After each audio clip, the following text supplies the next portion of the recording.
नमस्कार, जनमार्ग न्यूज से स्नेजित कौर मुख्य समाचार के साथ। मोहाली में सेक्टर 71 की मार्केट में शनिवार को यूथ अकाली नेता विक्रमजीत सिंह उर्फ विक्की मिंडूखेड़ा की ताबड़तोड़ गोलियां मारकर हत्या कर दी गई। i20 कार में आए 4 हमलावरों ने विक्की का पीछा कर उस पर गोलियां बरसाई। इस घटना से इलाके में दहशत फैल गई। सूचना मिलते ही SSP Satinder Singh forensic team के साथ मौके पर पहुंचे। यूथ अकाली दल के राष्ट्रीय महासचिव व एसओआई के प्रधान रहे विक्रमजीत सिंह उर्फ विक्की मिंडूखेड़ा को शनिवार को i20 कार में आए 4 हमलावरों ने सेक्टर 71 की मार्केट में घेर लिया। विक्की हमलावरों से बचने के लिए अपने घर की ओर भागा, लेकिन हमलावरों ने उसका पीछा कर उस पर ताबड़तोड़ गोलियां बरसाई। हमलावरों ने विक्की का आधा किलोमीटर तक पीछा कर करीब 20 राउंड फायर किए। विक्की को 9 गोलियां लगीं और उसकी मौके पर ही मौत हो गई। दिन दहाड़े हुई इस वारदात के बाद इलाके में दहशत का माहौल है। वारदात के बाद SSP Satinder Singh forensic team के साथ मौके पर पहुंचे और जांच शुरू की। पुलिस हमलावरों की तलाश में जुटी हुई है। पुलिस घटनास्थल व आसपास के सीसीटीवी फुटेज खंगाल रही है ताकि हमलावरों की पहचान की जा सके। घटना के पीछे के कारणों का फिलहाल पता नहीं चल सका है। मोहाली में अपराध बढ़ता जा रहा है। गुरुवार रात खरड़ के आर्य कॉलेज रोड पर स्थित पक्के दरवाजे के नजदीक 2 गुटों में विवाद में एक गुट के 8-10 युवकों ने किरच, बेसबॉल और लोहे की रोड से हमला करके दूसरे गुट के एक युवक की हत्या कर दी थी। मृतक की पहचान 34 वर्षीय राकेश कुमार के रूप में हुई है, जबकि गंभीर घायल 33 वर्षीय जतिंदर कुमार चंडीगढ़ के अस्पताल में भर्ती है। हमला करने वाले युवक और मृतक राकेश कुमार दोनों ठठेरा वाले मोहल्ले में रहते थे। इसी मोहल्ले के मंदिर में शिवलिंग पर हरिद्वार से कांवड़ लाने के बाद गंगा जल से पहले कौन जलाभिषेक करेगा, इसको लेकर सोशल मीडिया पर विवाद चल रहा था। साथ ही इसको लेकर दोनों गुट के युवक 2-3 दिन से एक दूसरे पर कमेंट्स कस रहे थे। इसी कारण इनमें आपसी रंजिश बढ़ गई। इस मामले को लेकर आपस में बात बढ़ने के कारण यह हमला किया गया है। मृतक राकेश कुमार अविवाहित था और उसने आईलेट्स पास कर लिया था, साथ ही विदेश जाने की तैयारी कर रहा था। प्रदेश में 6 जिलों में पंचायत चुनाव की तैयारियां शुरू हो चुकी है। कोविड-19 संक्रमण से बचाव के लिए राज्य चुनाव आयोग ने प्रत्येक मतदान बूथ पर मतदाताओं की संख्या घटाकर 1000 कर दी है। पूर्व में एक मतदान बूथ पर सामान्यतः 1100 मतदाताओं की सीमा निर्धारित थी। प्रत्येक बूथ पर 1000 मतदाताओं की संख्या के अनुसार 6 जिलों में 10,604 मतदान बूथ स्थापित किए जाएंगे। चुनाव के लिए कर्मचारियों और अधिकारियों की जरूरत को देखते हुए 6 जिलों में समस्त विभागों के अधिकारियों एवं कर्मचारियों के स्थानांतरण एवं पदस्थापन पर पूर्ण प्रतिबंध होगा।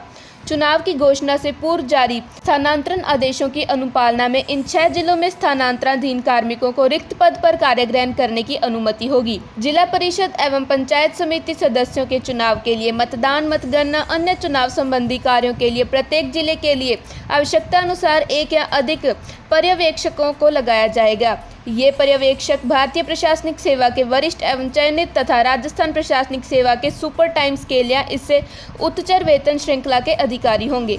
राजस्थान राज्य के लगभग सभी मतदाताओं को मतदाता फोटो पहचान पत्र जारी हो चुके हैं। मतदान के दौरान मतदाताओं को अपनी पहचान स्थापित करने के लिए फोटो पहचान पत्र प्रस्तुत करना होगा। फिर भी यदि कोई मतदाता किसी भी कारण से फोटो पहचान पत्र प्रस्तुत करने में असमर्थ रहता है तो मतदान के लिए उसे राज्य निर्वाचन आयोग की ओर से अनुमोदित किए गए 12 वैकल्पिक फोटोयुक्त दस्तावेजों में से कोई एक दस्तावेज प्रस्तुत करना आवश्यक होगा। उन्होंने बताया कि इन 12 वैकल्पिक फोटो दस्तावेज में से केवल वे ही दस्तावेज मान्य होंगे जो इन निर्वाचन की घोषणा से पूर्व के हैं। उन्होंने मतदाताओं से अपील की है कि मतदान के समय उक्त दस्तावेजों में से किसी एक दस्तावेज को साथ लाएं, जिससे मतदान कार्य सुगमता से शांतिपूर्ण एवं निष्पक्ष रूप में संपन्न हो सके। पंचायत चुनाव भरतपुर, दौसा, जयपुर, जोधपुर, सवाई माधोपुर, सिरोही में होंगे। जिला परिषद एवं पंचायत समिति सदस्यों के लिए 26 अगस्त, 29 अगस्त और 1 सितंबर को मतदान होगा, जबकि 4 सितंबर को संबंधित जिला मुख्यालयों पर मतगणना करवाई जाएगी।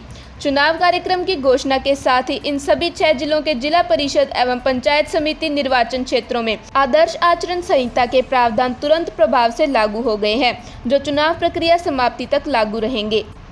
शहर की बिगड़ी कानून व्यवस्था को चाक चौबंद करने के लिए हर संभव प्रयास किए जाएंगे। शाम के समय सभी चौक चौराहों पर पुलिस के हथियारबंद जवान तैनात किए जा रहे हैं।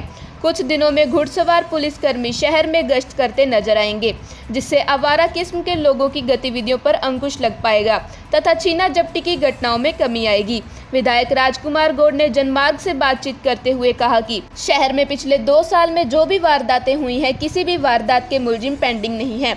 सभी मामलों में मुलजिमों को गिरफ्तार किया गया है, चाहे वो विजय जिंदल पर हुए हमले से संबंधित हो या अरुण जैन या फिर LD मित्तल के निवास पर फायरिंग करने के आरोपी हो।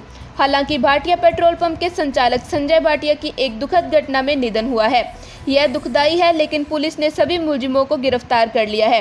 श्री गौड़ ने कहा कि पुलिस अधीक्षक ने 2 दिन पूर्व सभी पुलिस अधिकारियों को कड़े निर्देश दिए हैं कि वारदातों पर रोक लगाई जाए, संदिग्ध लोगों पर लगाम कसी जाए, मादक पदार्थ गांजा, चिट्टा, अफीम, स्मैक, पोस्ट तस्करों की गतिविधियों पर कड़ी नजर रखी जाए।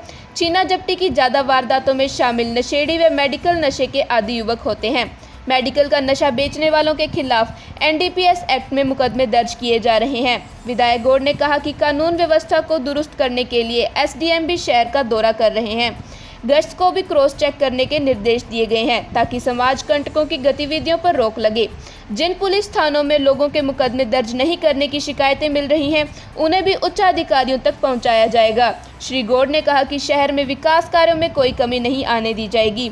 शहर में प्रवेश करने वाली सभी सड़कों का निर्माण व सौंदर्यीकरण किया जाएगा। मेडिकल कॉलेज का तीव्र गति से निर्माण चल रहा है। नई सड़कों के लिए 6 करोड़ रुपए की स्वीकृति जारी की गई है। वे लगातार विकास कार्यों की स्वयं मॉनिटरिंग कर रहे हैं। श्री गौड़ को छीना झपटी की घटनाओं के बारे में पता चलते ही उन्होंने तुरंत पुलिस अधीक्षक से बातचीत कर गश्त बढ़ाने, जिन चौकियों में स्टाफ कम है वहां स्टाफ बढ़ाने के लिए चर्चा की। पुलिस लाइन में तैनात अतिरिक्त नफरी को भी सड़कों पर उतारने के लिए कहा गया, जिससे नशेड़ी किस्म के युवाओं की गतिविधियों पर रोक लगाई जा सके। रेगिस्तानी राज्य राजस्थान के कई इलाकों में भारी बारिश के कारण बाढ़ जैसे हालात हो गए हैं। नदियां उफान पर हैं तो वहीं दर्जनों गांवों का संपर्क मुख्य मार्ग से जिला मुख्यालय से कट गया है। राजस्थान का कोटा भी बाढ़ की विभीषिका से जूझ रहा है। कोटा में आई बाढ़ के कारण जनजीवन अस्त व्यस्त हो गया है। लोकसभा के अध्यक्ष ओम बिरला कोटा से ही सांसद हैं। कोटा में बाढ़ के कारण नुकसान की तस्वीरें लोकसभा स्पीकर और स्थानीय सांसद ओम बिरला ने देखी। ओम बिरला शनिवार को अपने निर्वाचन क्षेत्र कोटा पहुंचे और बाढ़ प्रभावित इलाकों का हवाई सर्वे किया। ओम बिरला ने शनिवार को कोटा के खानपुर और संगोद क्षेत्र में आई बाढ़ का हेलीकॉप्टर से सर्वे किया। बाढ़ के कारण हुए नुकसान का जायजा लेने के बाद लोकसभा स्पीकर ने कहा कि फसलों के साथ ही जीवन को भी नुकसान पहुंचा है। समाचार एजेंसी ANI के मुताबिक उन्होंने कहा कि केंद्र और राज्य सरकार के गृह सचिव के साथ ही अन्यों को भी बाढ़ के कारण हुए नुकसान का आकलन कराने के निर्देश दिए हैं। लोकसभा के अध्यक्ष ने कहा कि NDRF की टीम इलाके में तैनात कर दी गई है। इससे पहले अपने निर्वाचन क्षेत्र पहुंचे लोकसभा स्पीकर ओम बिरला NTPC अंता के हेलीपैड पहुंचे। ओम बिरला ने हेलीकॉप्टर से बाढ़ की तबाही का मंजर देखा और ये भी देखा कि भीषण बाढ़ की विपदा के कारण कितना नुकसान हुआ है। लोकसभा अध्यक्ष ओम बिरला हवाई सर्वेक्षण के बाद सड़क मार्ग से भी संगोद गए। ओम बिरला संगोद के गांव में पहुंचे और बाढ़ की स्थिति का जायजा लिया और ग्रामीणों से बातचीत कर उनकी समस्याएं भी सुनी। बाढ़ की स्थिति का जायजा लेने के बाद लोकसभा अध्यक्ष ने हालात पर चिंता जताई। उन्होंने कहा कि बाढ़ में फंसे लोगों की हर संभव सहायता की जाए। गौरतलब है कि कोटा में भारी बारिश के कारण नदी नाले उफान पर आ गए। बाढ़ के हालात बने तो स्थिति बेकाबू होते देख सरकार ने सेना को भी अलर्ट कर दिया। लोकसभा स्पीकर ने भी अपने संसदीय क्षेत्र के बाढ़ प्रभावित इलाकों का दौरा किया और लोगों को हर संभव सहायता देने का आश्वासन दिया। धन्यवाद।